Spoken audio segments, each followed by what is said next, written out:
नमस्ते दोस्तों, स्वागत है आपका आपके अपने YouTube चैनल ट्रेंडिंग स्टॉक से। आज 4 अक्टूबर फ्राइडे का दिन काफी अफरा तफरी रही इस हफ्ते में। लेकिन इस हफ्ते में जो स्विंग ट्रेड्स हमने आइडेंटिफाई किए थे, चलिए उनका एनालिसिस करते हैं, एक एक करके इनको देखते हैं कि इनमें एंट्री एग्जिट कैसे मिली। इंट्राडे में हमने बहुत पैसा बनाया, लेकिन स्विंग में मुश्किल है क्योंकि काफी वॉलेटाइल टाइम है और काफी ऊपर नीचे उठापटक बनी रहती है। बट फिर भी देखते हैं, लेट्स सी। HDFC AMC पहला स्टॉक था जो हमने सिलेक्ट किया था। आप देख सकते हैं कितना परफेक्ट ट्रेंडिंग स्टॉक है।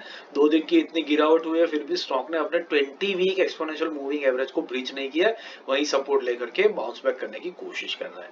तो डेली टाइम फ्रेम पे देख लेते हैं, 4160 से 4200 के बीच में हमने इसको बाइंग के लिए रखा था। आज के दिन में स्टॉक ने कितना लो लगाया देख लेते हैं।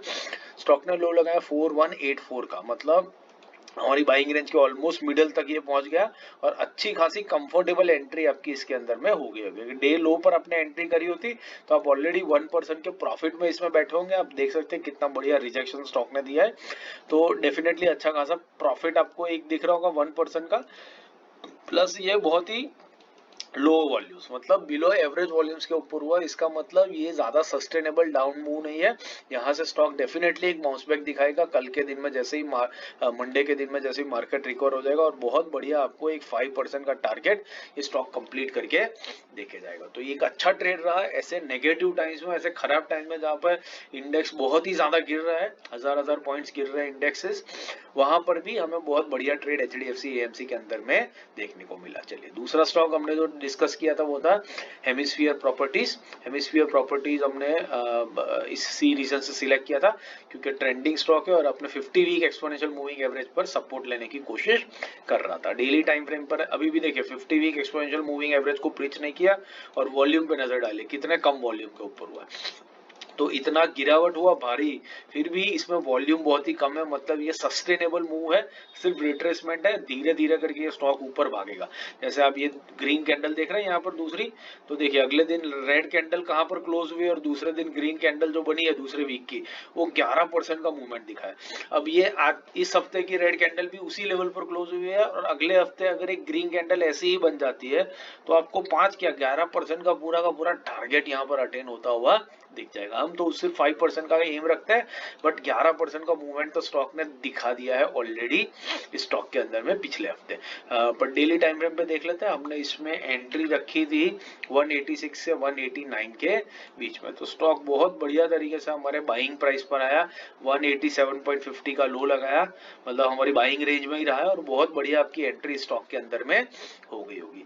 और जहां पर आपकी एंट्री हुई होगी वहां से ये अच्छा खासा आपको एक माइल्ड सा प्रॉफिट या स्टॉक डेफिनेटली दे रहा होगा। तो बहुत बढ़िया एंट्री हुई है। अभी इस स्टॉक को वॉचलिस्ट पे लगाइए और एक हफ्ते वेट करके ऑब्जर्व कीजिए कैसे ये स्टॉक ऊपर की तरफ भागता है और आपके टारगेट को अटेन करके देता है।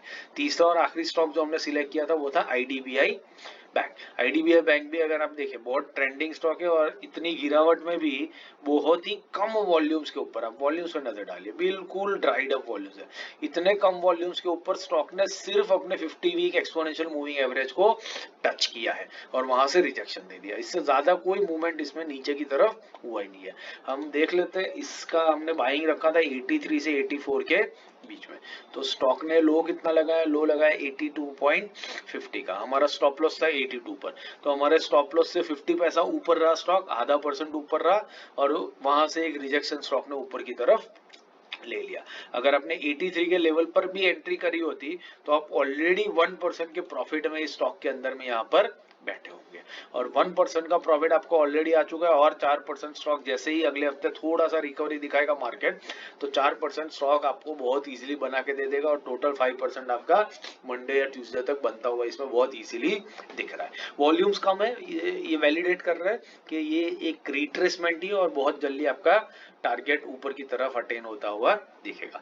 तो आप समझ सकते हैं कि ऐसे नेगेटिव और वीक मार्केट में भी 20-50 week moving exponential moving averages किस तरीके से काम करती हो। और कल के दिन में भले हमारे स्टॉप लॉस हिट हुए हो, लेकिन आज के दिन में हमें बहुत बढ़िया एंट्री मिली और ऑलरेडी हम लोग प्रॉफिट में भी उन ट्रेड्स के अंदर में आ चुके हैं। मंडे तक सेंटिमेंट अगर ठीक हो जाएगा तो बहुत बढ़िया आपका पैसा इन स्टॉक्स में से बनता हुआ आपको दिखेगा। हाँ, बस ये जरूरी है कि आपको कन्विक्शन होना चाहिए। अगर आपको कन्विक्शन होगा कि नहीं ये मूविंग एवरेजेस काम करती है तो आप अच्छा खासा पैसा इसमें लगा पाएंगे और राइट टाइम पर आप लगा पाएंगे। अदरवाइज आपकी साइकोलॉजी आपके अगेंस्ट में काम करना शुरू कर देगी। और इसीलिए मैं आपसे कह रहा हूँ कि आप भी खुद से ऐसे स्टॉक्स आइडेंटिफाई कीजिए, कमेंट बॉक्स में मेंशन कीजिए, ताकि एज ए कम्युनिटी हम सब लोग सीख सके और हम आपको वैलिडेट करेंगे, हम आंसर भी करने की कोशिश करेंगे कि आपका सिलेक्शन जो है वो सही है या लॉजिक में कोई गड़बड़ है। इससे आप बेहतर सीख पाएंगे और आपकी ट्रेडिंग की जर्नी ज्यादा कॉन्फिडेंट बनेगी और ज्यादा पैसा बना करके मार्केट से घर पे ले जा पाएंगे। आशा करता हूँ कि आप हमें सपोर्ट करेंगे, आपका प्यार बरसाते रहेंगे, लाइक शेयर जरूर करते रहिएगा। Thank you and have a great trading week ahead.